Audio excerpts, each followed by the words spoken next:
What is up, everybody? Welcome back to the Z-Man Show. Mike here.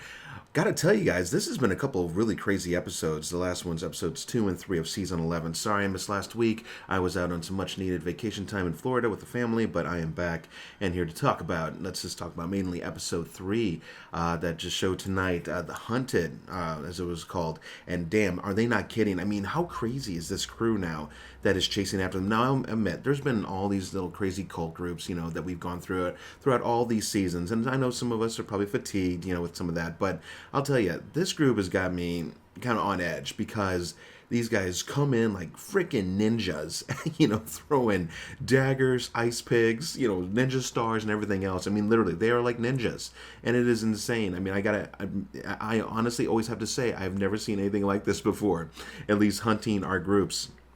And that's a lot of different shows, mind you, between The World Beyond, Fear of the Walking Dead, and The Walking Dead. But I will say, so far, I'm in it for season 11. I have to see where this is all going to end out.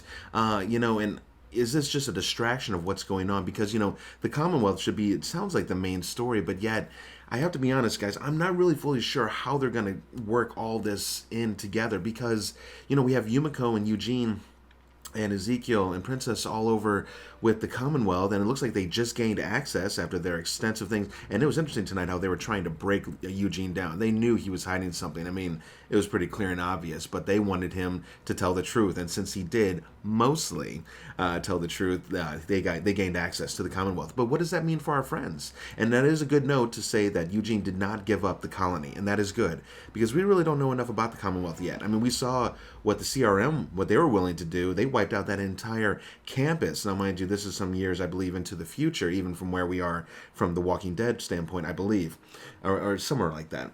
But yeah, it's just like, how far is the Commonwealth willing to go if they find people that are undesirable? I mean, are they the ones that have been bagging up people and shoving them down in that sewer that Daryl and Maggie and Negan and all those guys ran into? Or is this the ninja crew, as I'm going to call them?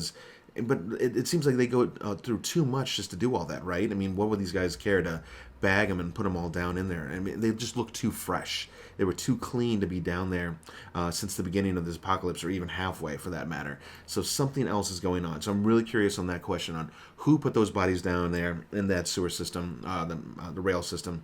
And we saw some crazy things go down between episodes 2 and 3. I'm kind of mixing a few things in there, but that was wild to see Maggie making those decisions. I'm going to tie this in because there were some decisions about life and death that are coming up, especially with Alden and his major wounds that he took in this episode after the ninja crew attacked. And, I was just thinking to myself, Maggie, you're calling out Negan for all these things, and you're saying, like, because she was really upset when he was willing to basically just say, make a decision with Alden so we can either go or not go. I mean, Negan just wants to get on with it. I mean, he knows they're pretty much, she's leading him to his death, more or less, but he's just like, can we just get on with this? And she says, you're reckless of other people's lives, but so are you, Maggie. I mean, you were willing to let I forget the young dude's name, the one that ran off and then ended up coming back, and he was pleading with her. He said, I made a mistake, let me in. And she's like, I'm sorry, we can't. And she left him out there to die in the most brutal way. And true, she came back with a story and this and that, and yeah, that was brutal, true, but it's just like, that's rough, Maggie. I mean, you're the leader. I mean, lead by example. Is this what you want? I mean, would you want them to do that to you? I'm pretty sure you'd want them to let you in and try and work out the rest. I mean, the zombies came in anyways in the end. So was that a lesson learned for her? Perhaps it was.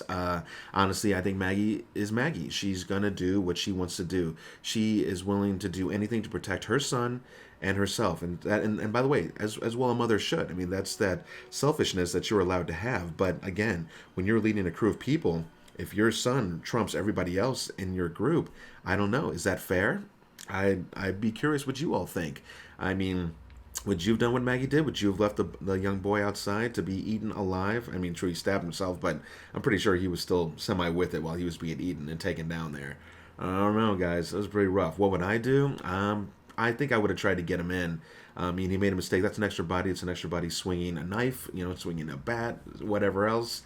I'd take it if I could, but I know it's a calculation risk, and it's hard to say. But this show, that's why I really love this season thus far, because it's a lot of calculated risk taking and and hard decisions. And Maggie made a good point. She said in at one point she was talking about how, the things that she went through while she was on the road with her little Herschel.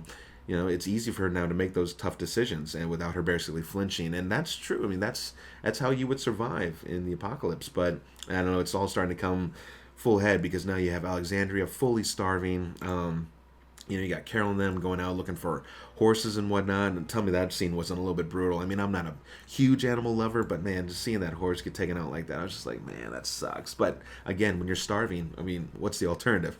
Start eating each other, start eating spiders, bugs, and everything else. You'll eat the horse. You'll eat whatever you have to. So yeah, those are some pretty gnarly scenes. My wife made a comment how she's not terribly excited about the Commonwealth story at the moment. I have to agree because I need to see more of what's going on. I mean, there's some interesting characters, and I want to know more. I also want to see how the show is going to pull off showing this working city or of people, and all the people that are part of it. Yumiko's brother, because he was a surgeon of some sorts. I forget the exact name, but she wants to try and get in touch with him, in contact with him and whatnot. Anyways, a lot of different pieces going on, a lot of different stories coming together. But I got to be honest, the most thrilling part has been these freaking masked ninja people who are just coming out of nowhere. I mean, they're using flashbangs, bladed weapons, and they're like in and out as quick as they can. We got to see just one of them. If you remember the scene with Gabriel, Gabriel tracked one of them down, even though they were both wounded. It looks like the guy had some kind of mortal neck wound.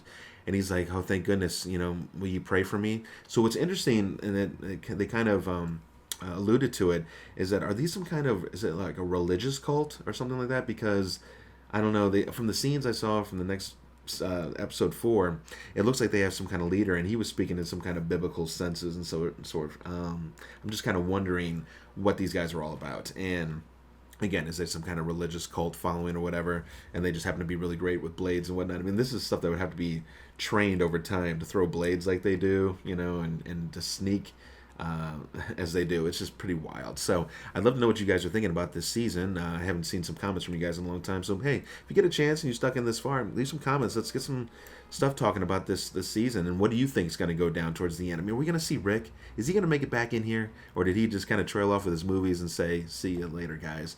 I really hope he does come back. I know some people are talking about World Beyond, and because we saw Jadis, if you guys did watch the first season, there was there are hints of who might be involved with the Commonwealth and so forth. Well, anyways, at the very end of one of the promos, we see Jadis, the junkyard lady, leader, the weird speaking woman, basically turn to the camera, and she's got like kind of a shaved head kind of going on and looks a little bit more military style.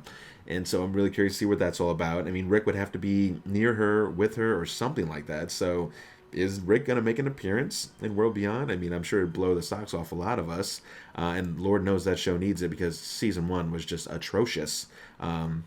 Trying to watch the small Goonie squad try to navigate the apocalypse is just brutally painful. If you didn't get a chance to see it, I suggest not, but if you want to be caught up, definitely check it out. I'm definitely going to watch season 2 because I have to see where it all goes, and I will be letting you all know if it's worth it or basically to steer clear.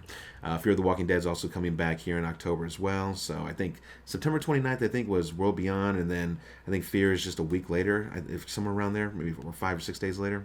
So, well, I'll get to those dates. We'll get back into it. Yeah, I got to see where The Walking Dead is going to go. Remember, this is the extended season, so let's hope it's a great one. Let's hope they end it right and not screw it up like they do every other show out there. I mean, maybe not every show, but no doubt we've had some big doozies in the past, and so let's hope that they can do it right. So, guys, thanks for coming out and just hearing a little bit of ranting and whatnot for The Walking Dead, Season 11, Episode 3.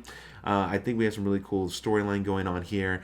We're gonna have to see if Maggie can work with Negan. By the way, I saw them kind of walking off in the distance. Now that Alden is I don't want to say mortally wounded, but I do not have good feelings for Alden. I think he's in some deep trouble. And furthermore, while Maggie and Negan are gone, I mean, is the Masked Clan gonna catch him and kill him? Because these guys hunt for blood. I don't think they're really into much for capturing. We'll see. But, we saw all of Maggie's friends pretty much get obliterated in this episode, either by walkers or by the Bladed Clan themselves. So it was tough to watch all these characters go. I know it's a little annoying to see all of our beloved characters like Gabriel and Negan and all these guys basically get through almost unscathed, but I'm sure as we get through this season, the stakes are definitely going to be rising, and it's going to get bad for our survivors. So, anyways, this is the Z-Man Show talking The Walking Dead. Make sure to go out and check out my indie series, Dead Nightmare. I am like way behind in filming, but I am working on getting that done. We're going to start doing some filming here in the upcoming weeks as we get into the cooler month of October. So look forward to that. I hope to get some cool content out to you. And until then, guys, I will see you all at the next review. See ya.